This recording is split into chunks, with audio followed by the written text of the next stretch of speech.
conversation here. We have some themes we've talked about that we will discuss, which I'm sure you'll find interesting and useful. And then we'll have about 10 minutes for questions from the audience. So feel free to pipe up and raise your hands. The mic will come to you. And we'd love to hear your questions as well. Does that sound good? Yeah. Everyone's up and pumped in the morning? I know there's no coffee, but that's not usually a good sign. All right, great. So let me start with the first questions about the landscape in terms of product ecosystem, how it's evolving. I mean, you had a ringside view of this industry from the very beginning, 30 years ago perhaps, and you've seen a lot of things change, come and go, rise as well. How are you feeling about the product ecosystem in the country today? How optimistic are you? So first of all, at the outset, I'll say I'm extremely optimistic. And also, I think it's necessity as well. So I'll combine both the things. So one is that there's an emotional response about being excited, but also there's a rational response that it is necessary. And I recall that we started NIIT in 1981, and in the early 80s, I used to invite a lot of the thought leaders from wherever they were in the world, in our field, and get them to do lectures, which were then attended by the TCS folks and everybody else. And NIIT, we used to have our own people also sitting in to get a view of the world. And there was a guy, there is still alive, Ed Jordan, who's called the father of software engineering. So Ed used to visit here often. And I think in the late 80s when he was doing his trip, he was asked by someone in the audience, some government people, that why isn't the Indian industry making products? So the question goes from there. And then he responded, of course, spontaneously, but over the years he kept talking about it. He's written a couple of books where he brings out this point. He says that the industry doesn't start one fine day with products. He says even if you look at the US, it was many decades of services before people build the capability and companies build the capability, and then people were willing to risk their money on someone who had done work enough to say, no, I'm building a company with products. So he says, don't be impatient, it will take time. But we've had these value judgments, oh, we'll never make this and we'll never make that. So I think there's a period of time which is necessary. And even within NASSCOM, when we thought of the 10,000 startups, that was more a kind of an aspirational statement, knowing very well there's not going to be 10,000 by a plan, but it will go and it will explode at some point in time. So we have seen enough evidence in the last decade and a half, that there's a groundswell happening. So just to answer your first question, I am very optimistic. I continue to be excited about it, but now one is also getting comfort. There's a groundswell which is happening. And on the ecosystem, are we ready? We are not ready, and I'm hopefully, no, if we keep growing, we'll never be ready. But we are ready enough for people to take a risk, and the market is ready enough to accept, and we make all kind of claims, we are the world's second largest, third largest, and people believe it. So we got a setting in place where the belief that we can do it has got built. But as many people here will say, no one gives me money and no one gives me an order, that is also valid. Well, that's wonderful setting of the context. In that, talk about the ecosystem readiness. 2019 is the first year that the Indian government actually formally came out with a national policy for software products. We've never seen that before. It's been talked about for many years, but now we have something documented finally on paper. What are your thoughts about it? It's pretty ambitious. It talks about a tenfold growth in the next 7 years, from a $7 billion industry today to a $70 billion industry in 6-7 years. What are your thoughts about that? So again, maybe going down memory lane, 1985, when Rajiv Gandhi became the first accidental PM, right? He, as we know, and many of us know, he was a pilot. And his brother, Sanjay, had died in a crash. So he had to come in much against the wishes, his own wishes and his wife's wishes, but he came in. So he came in without a baggage. And being a guy who was dealing with electronics and controls on a plane, he was excited about technology. And he came in, and the first policy that was announced really was around software, but let me correct it. It was about, that time we called it education and training. The first policy which came even before the software policy was about talent. There wasn't a big gap, but I think there was a recognition at that time in the Department of Electronics that talent is key. Because if you don't have talent, and India is an example where talent has been ahead, or talent has driven the growth of the sector. Unlike many other countries which piled on, but they ran out of talent, and therefore the demand supply on costs and prices overtook their competitiveness. So now the first policy which came on talent, and then came the software policy, and then I remember in the 90s, and I recall the time when when our Prime Minister at that time, Mr. Vajpayee, he in 1998 challenged us as industry guys that how do we make India into an IT superpower? Okay, that was a super tall claim. And that's why when we talk of 2008 was the year when we set as a goal, it was because 1998 was policy period. So even there what we defined as an ambition turned out to be smaller than what we achieved. So I've seen a period where the aspirations were put up which looked huge and we couldn't meet it, which is normally what happens when you have crazy aspirations, and that's okay. But we've also had phases where the performance outstripped the aspiration. That was in the 90s. 90s was a golden period for everybody, everywhere in the world. Then in the last decade, again we started looking at what more should we do. And then NASSCOM started becoming very aspirational. And we've been setting goals. And I think it's 3 or 4 years ago, that we set up for data security. We set up an aspiration. And now the product policy comes up, which is also setting up an aspiration. And so in this aspiration setting, we are basically saying, what's the scale of the industry going to be? So we're looking at a 10x. Okay? And to be that scale, how many people will it mean? And we are putting a million, number of a million. And how many companies will there be? So maybe 10,000 or whatever. So now, will we have exactly those numbers? I think it's unimportant. All that we formally stated in the government has stated, and government meaning the whole industry, a set of people push the government to put a policy together, is that we've stated an aspiration. And will we exactly reach there? Frankly, it's not so important. But if you're looking at a 10x and you do 6x, or you do 11x, it's good enough. Okay? So, so the fact is that in February we stated for the product ecosystem an aspiration. And I think now it's, and let me say this in retrospect, it will be 50% chance and 50% work by everybody in this room to start moving that into plans, demands, and company aspirations. And then, so it will be a combination of many things, but I'll still put 50% as chance. And not 100% on government to do something or 100% on industry to do something. So perhaps 50% chance, and the remaining 50 is 75% all of us and 25% government. So it's good that we put something on paper.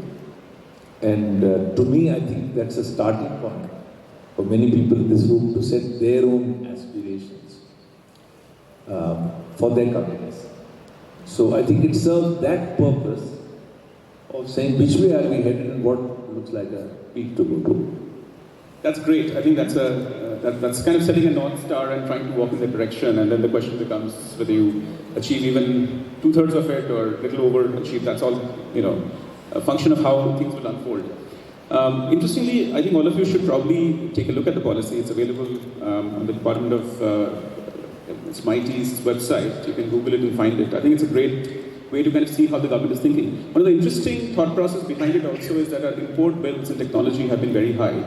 And one of the goals of this, underlying themes of this, apart from growing the industry, employment, jobs, economic growth, etc., is to create some sort of economic self-reliance in the area of software products in the country. So that's also a very nice motivator. So the short of it, I would say, is that what Mr. Pawar just said, is that I think we're entering a phase, a decade of favorable climate where software product companies are going to actually see the limelight in terms of, I would say, company-specific support, but an ecosystem that's more favorable and more tailwinds than before.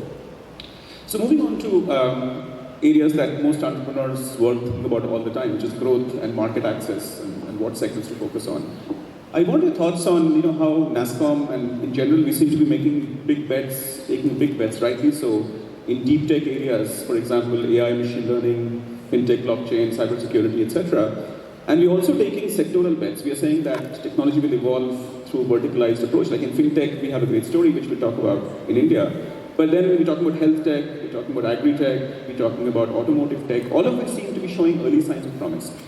What is your take on this whole space, and how do you think product companies will play a role in making those sectors come alive? So I think we are laying the landscape, and that's very important because people need to start thinking of where do I want to play. Okay? But I want to make one important kind of suggestion, I may say, that if someone makes a landscape and says, these are the verticals, these are the horizontals, so we have all these squares, and I want to be a startup, and then you say, which square has the biggest number? I think that's the wrong way to do it. Completely the wrong way, and I want to make that recommendation because enough people go down other people's view of what's the market like. So it's clear that it gives you a view of where all stuff is happening. But my suggestion is that if you see that grid, all of you see the grid, don't look at the number in it. Try and see your own response to each cell. So do you have an emotional response to a cell?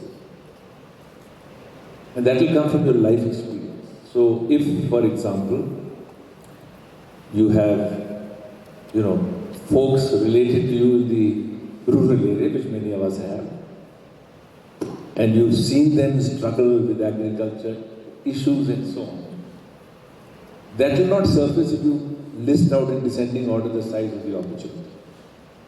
But when you look at each square and say, okay, which field resonates? Where do I really want to do something? To me, I think that's 90% of the game. So that may be the third last item. But if that excites you, then that spark is actually the most important determinant of your success. Because if you look at something where your heart is not in it, then you'll have all excuses of government didn't do this, so-and-so didn't do this, and therefore I'm okay, but everybody else is not okay. So it's good for us to know the lay of the land. Even in the cybersecurity report which we did, we've laid out quite clearly which the markets are, who the competitors are, what are the sectors, what is the product, what the service. We've laid that out. But the advice I want to give, and maybe a recommendation, is don't go by the descending order of market size. Look at which little square resonates, and there may be more than one. So pick 2 or 3 or 4. And that's one.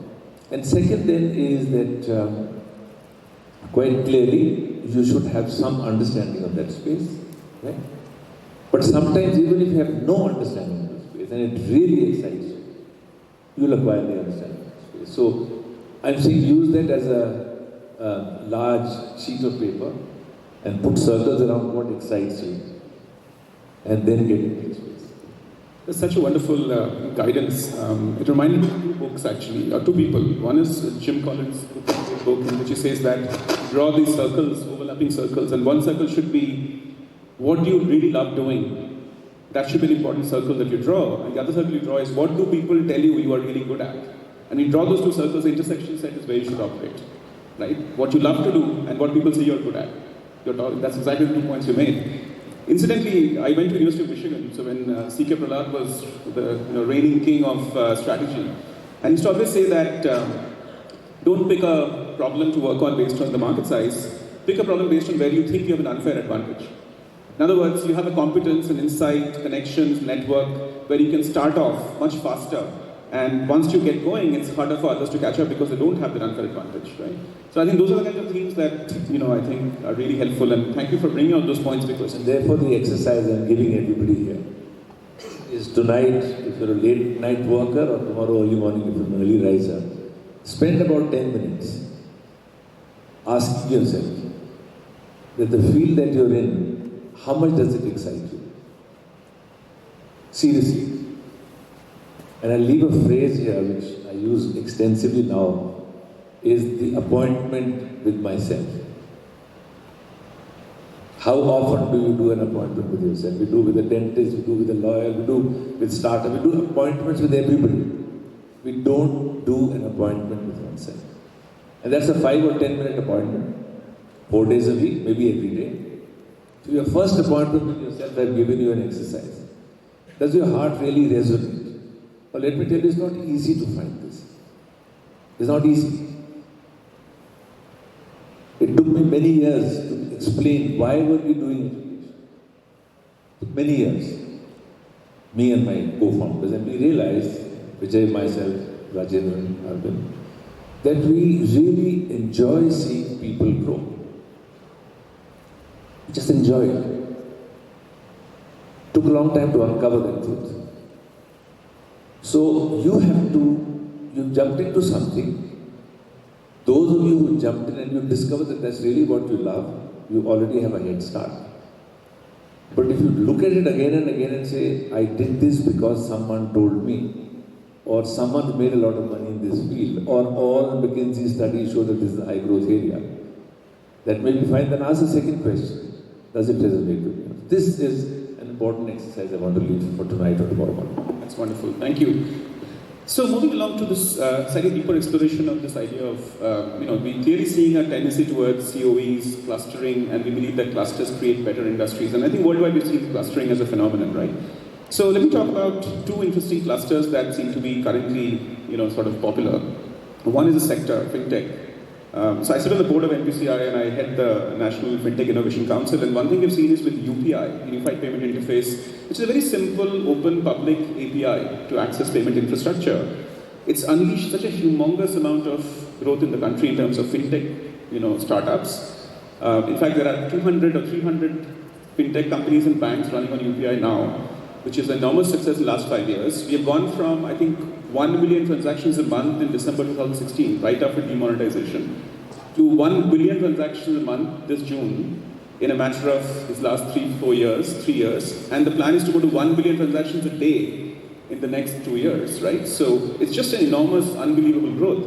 Now, all of this has led to an ecosystem where startups are thriving. In fact, Google, Amazon, and Facebook, who are global payment giants, are porting their platforms and applications and apps to this API. I mean, the history of this industry, we've never seen American companies building their software on top of an Indian API. We've seen the opposite millions of times.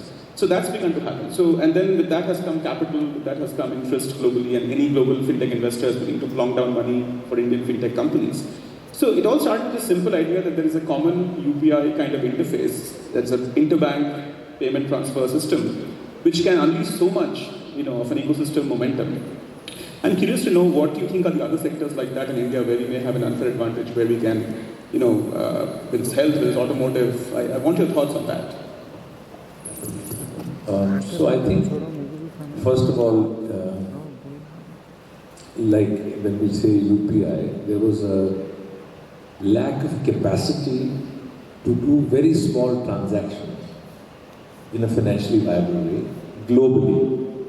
And in India it gets compounded because given the per capita income, etc., and the fact that 80% of the people don't even calculate or know that. So we have a gap. So the need there is obvious, but the need when you start looking around, even the areas we're talking about, look at agri-tech. Okay? We haven't connected technology with what employs 80% of what engages 80% of our population. And perhaps we can go back to the Green Revolution time when Swaminathan go engage with farmers and showed them on 1 acre plot at a time what you can do. So these areas which are listed in our tracks are areas which have huge potential. And what will switch things in each of these are not very obvious, like an Aadhaar, and its potential is becoming bigger by the day. So if you talk to Nandan and say, did you think of all of this? He'll say, no. In UPI, it's the same thing. So trying to plan too much for what will be the twist, the pivot is a bit difficult, but looking at large areas where the needs are there, and then doing something in that space will throw up these opportunities. So once again, the large spaces are important. And you talked about technology, so more and more technologies are coming out, and so to me, when we talk of big data, I think that's in abundance in our country. The world is like coming to India because we have more data, because we have more people, and we have people, and this is the only country where you can go and see, or you don't see. What we see in India is, you see if Arnab Goswami's program, there are 12 people speaking at a time, and the Indian mind can process 12 channels. No other country in the world will have more than one. So the ability for the Indian mind to generate bits and to absorb bits, we have an order of magnitude advantage if I go by this number of That's the unfair advantage we have. So we have an unfair advantage. So therefore, data in this country is consumed and generated. We are seeing it on the mobile phone. So big data, which means anything to deal with capturing, storing, managing, retrieving, harvesting, that is, technologies to do with that is a big space, quite clearly. Okay? The second is machine learning, which is how do we draw meaning out of large streams of data and make algorithms and rules so that the work which was done at one transaction per unit of time can do a million times over. So technologies to do with machine learning, or these two spaces.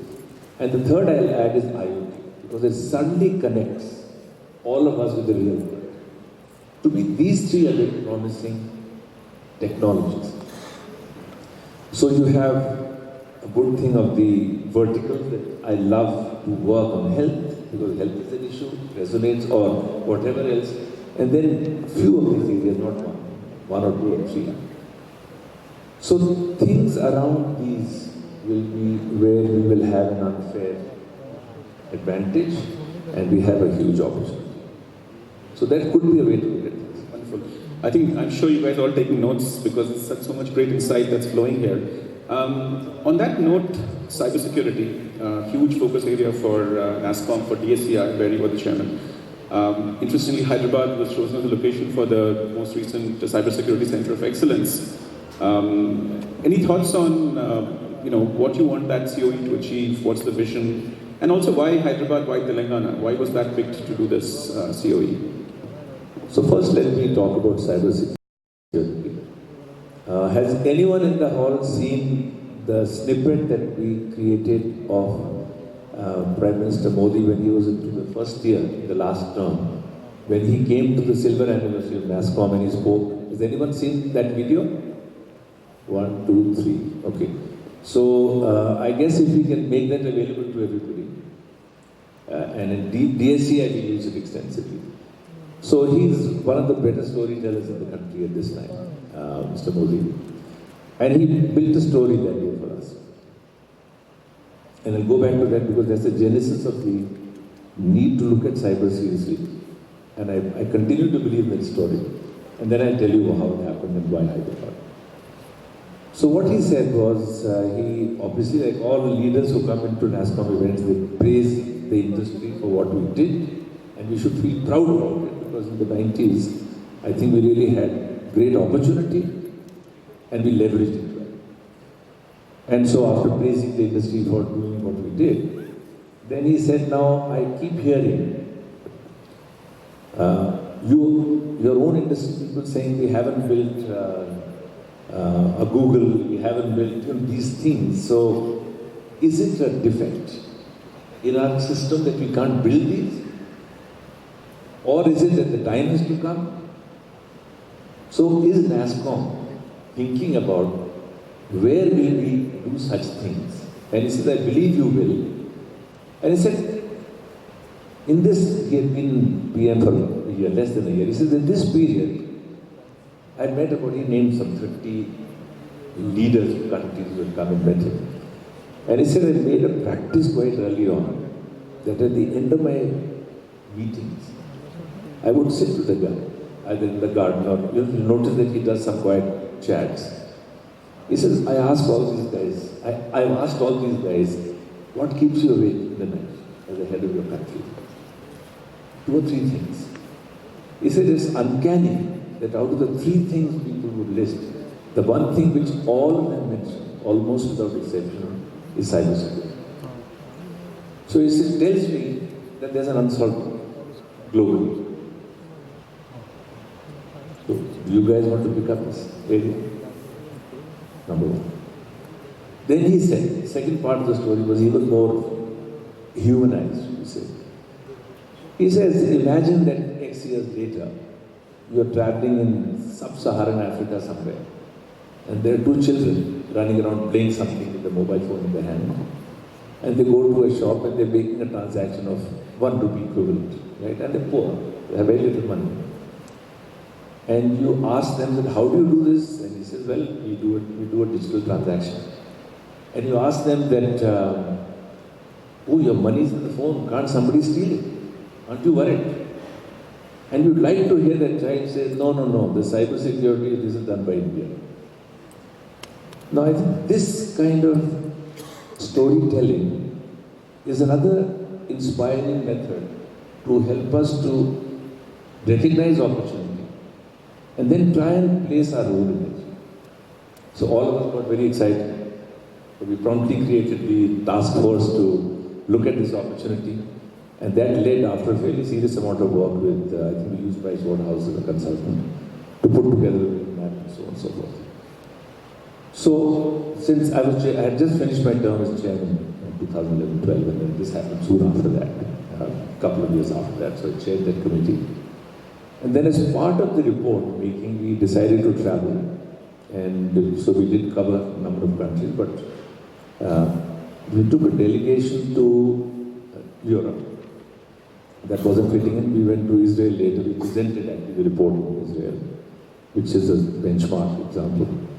But we went to Amsterdam and we went to London. And at that time, by then I had learned one thing, that if government has to do anything, it has to be done at the state level. Because MeitY will make this big policy of 1 billion or 1 trillion. The work is done at the states. And personally, some of us had worked state by state by state, starting from mid-90s, to tell them one thing, which is that you would tell the Chief Minister that you want IT to grow in your state, you have a state budget, companies have budgets and they put 2%, 3%, 4%, 8%, depending on the sector for IT. But companies cut back if profit is not happening. But states, you make a state budget, you end up spending it. So I was advising that at Chief Minister Rajasthan. So I said, can you put 2% of your budget, next year's budget, put it down for IT? What will we do, she asked. And they asked, I said, don't worry. Decide that you will spend that 2%. Today they are up to 4%. And state after state went down this path of setting aside money for IT. And government spent the money. It became a line item, basically. It became a line item. Someone had that money, they spent it. So we said, now let's do this round 2 to say you got X amount of rupees in your IT budget. For next 3 years, put 5 to 10% for cyber. Right? Some states have started doing it because here the need is obvious. But then we wrote to all the state governments, the IT secretaries, and said, we're taking this delegation, send your folks. And 2 states sent, Telangana sent 3 people. And so that to me was the first symptom that here is a state which, someone in the state, it's not the state which decides, someone in the state decides. So they put their best foot forward. Then we are pushing state after state like hell to say, now your concrete item is yours. If you're putting aside a budget item, then create the capability where industry can be. So this is the expectation. The Center of Excellence should be a place, just like the T-Hub is a place, it starts with a place, where people can be created, where state can get involved in supporting, where clusters can happen, because we saw many of these things happen. So I think the state has taken the lead, and we have a very good CEO who's here, sitting here with us. And he is now trying to figure out what do we do, because now this COE has to set the example for other states to follow. So all of you who operate in this state or are wanting to operate in this state should be landing up in his office to say, how are you going to help us? Please, Dr. Sriram here. Will you stand up? Dr. Sriram, can please find you and come to your office. So I think we just have a lot of appointments with others, apart from yourself. But a word of caution, don't be the mood of saying, give me, give me, give me. Then you're not an entrepreneur. Okay? You're trying to say, let's engage. Let's get more like-minded people. Let's start looking at common issues, not problems, issues, opportunities. For example, can we now force the state to say, you got 5% of the budget, so at least demand starts generating from there. Because demand and growth is the first thing which probably should come. So I think you led me to my next question, the role of the state, the role of the government in making things happen. If you look at China as an example, and I'm kind of moving into this area of capital, right? If you look at China, two things struck me in the last 10 years. One, that they were the first ones to say, no WhatsApp, right? No Facebook Messenger, we're going to build our own, and they built WeChat, and WeChat is now dominant beyond belief. India, on the other hand, we adopted WhatsApp. That's been the it's an import product again, right? It's not built here. If you look at AI, China has spent enormous amounts of money backing risk capital, even though it's a government, risk capital behind AI companies, and AI as well is an area where China is dominated. We seem to, on the other, even in the national policy we just talked about, there's a lot of aspirational stuff which I think industry, one way or the other, by leaping and lurching, will get there. But the role of the state in terms of capital seems very limited, even in that. And you can see it's like $250 million, it's not going to get you anywhere. So the question I have for you is, as entrepreneurs in this country, do you think with the advent of the product ecosystem and this whole national policy of products, do you think the government's appetite for risk capital will increase, or do you think we have to keep doing what we've been doing, which is scrapping around for money from private investors? So my advice is keep scrapping around for money with private investors, because government has a very basic problem. So again, I think China, the government is more capitalistic than the Americans. We have to recognize that. Not for making money for themselves, but for unleashing. So they talk of capitalism with Chinese characteristics. They use everything with Chinese, which is their way to do it. So if they decide to move in a certain direction, they can move very rapidly. And we have 12 channels on TV, so we are argumentative, and we are a democracy. And we are now a very violently noisy democracy. So anybody does anything, you have RTI, you have channels, you have social media, you have vested interests. So government's ability to do something, which I'll leave that phrase here for everybody, which is public funds for private use, is not going to happen. But we did see that if government wants to drive something, unless they have the courage to use public funds for private use, private good, public funds for private good, that's not going to happen. So when we see Israel, they have very effectively used public funds for private good. So the startup phenomenon is happening. They have an unusual situation that they're existential problem. Anyone can shoot anybody and anything will happen. So we don't want that situation to drive policy making. But when we see US, when they started the cyber thing, government put in money into the early initiatives. We saw a bit of that happening in Amsterdam as well. So where we can see it happening, the government says we'll spend because our own systems have to be secure and we put some money as customers. It's going to be painful. You may not get your money, all that will happen, but some money will come that way. But I don't think we should expect that government and Sriram will give people a 1 crore check. Don't wait for that. Don't hold your breath. Yeah. And I would say the source for that shouldn't also be just venture capital. Because that's not easy.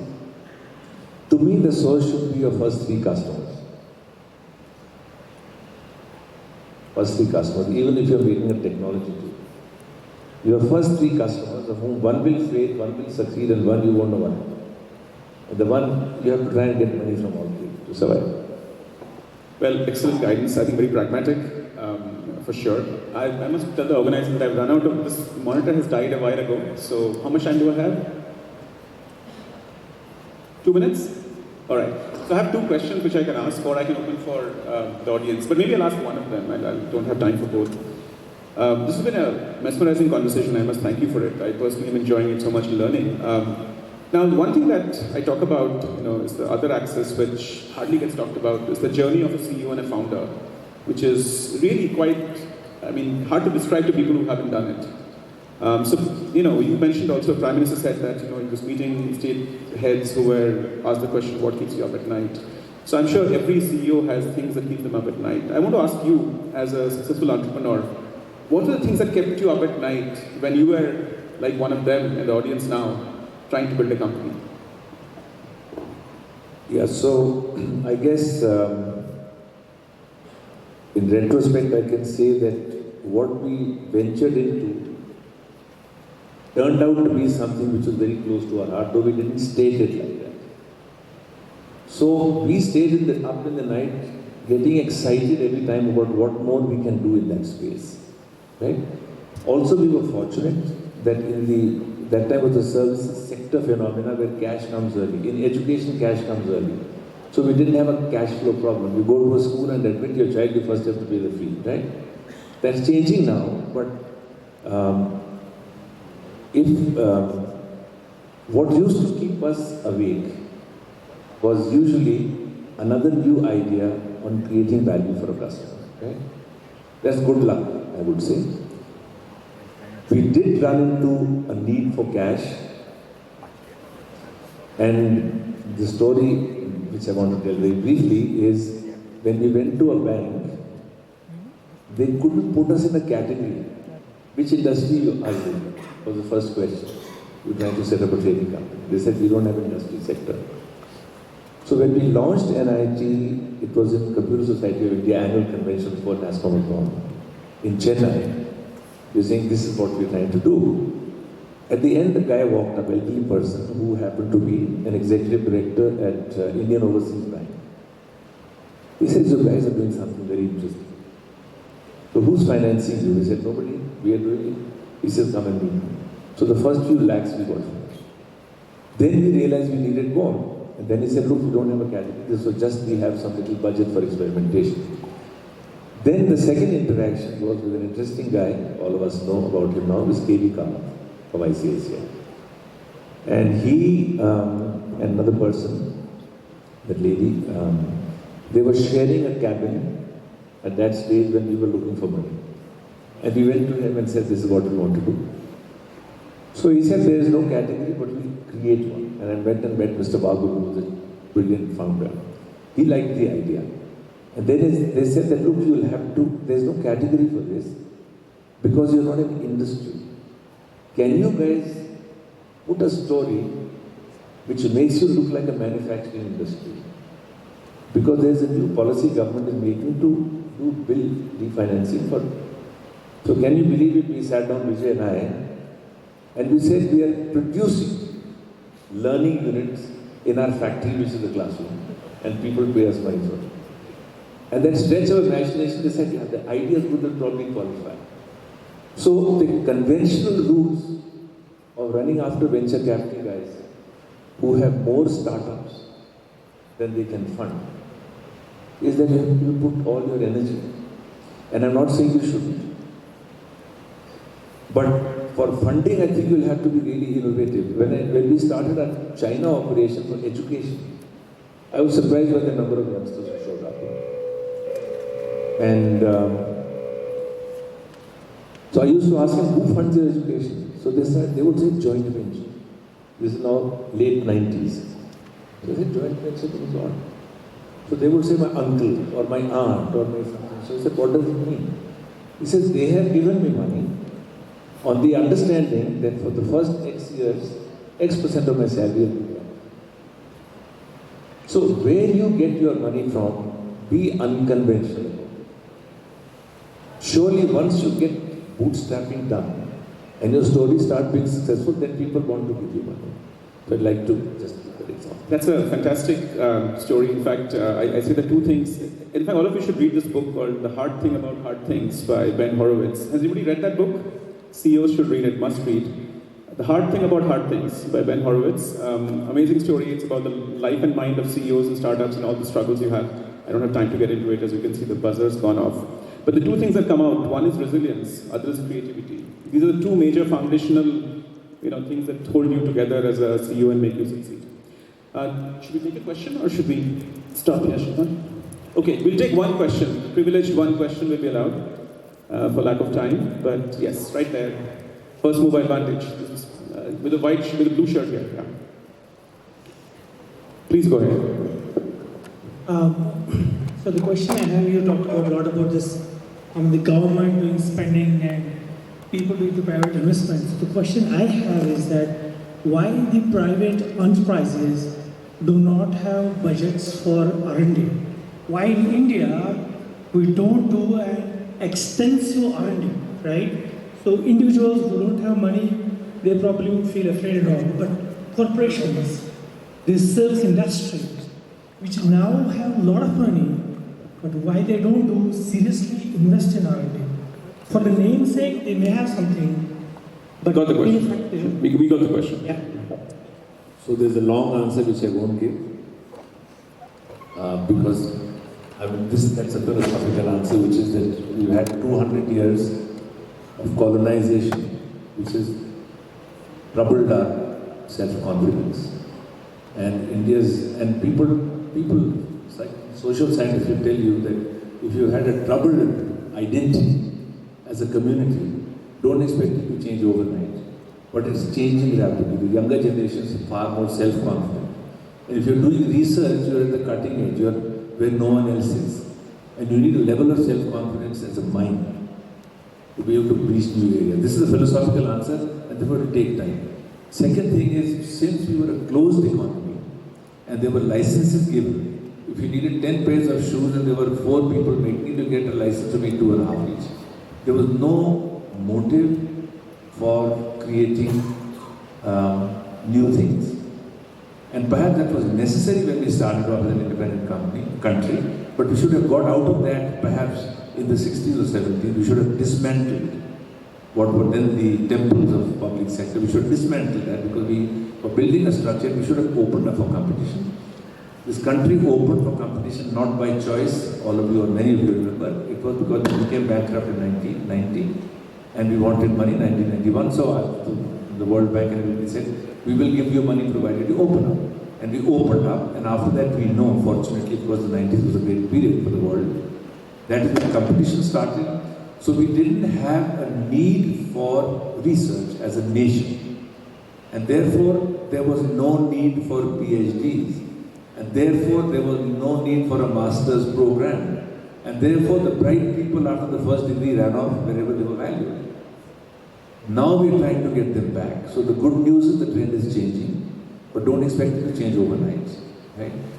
You can see that there are more than, one time we had counted 250 R&D centers of multinationals in India, because they were paying them, the same guys there in the US, that much more money. They said, these guys come from here, let's go there. Right? So it's catching up. So, but we are a colonized mind still. And unless each of us challenges that and say, to hell with it, we'll do something. And it's this crowd sitting in this room which can do this because you've already decided to break out and do something on your own. So, good news on that front, it will happen. You guys have to make it happen. Whatever you call it, we talked of creativity and innovation. Research of the past was $1 billion lab. Research today is sitting under the tree with a mentor and thinking of a new idea.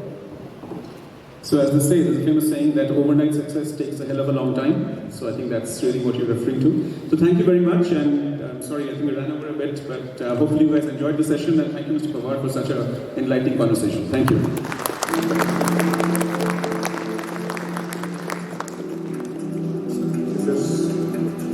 Thank you, Santanu.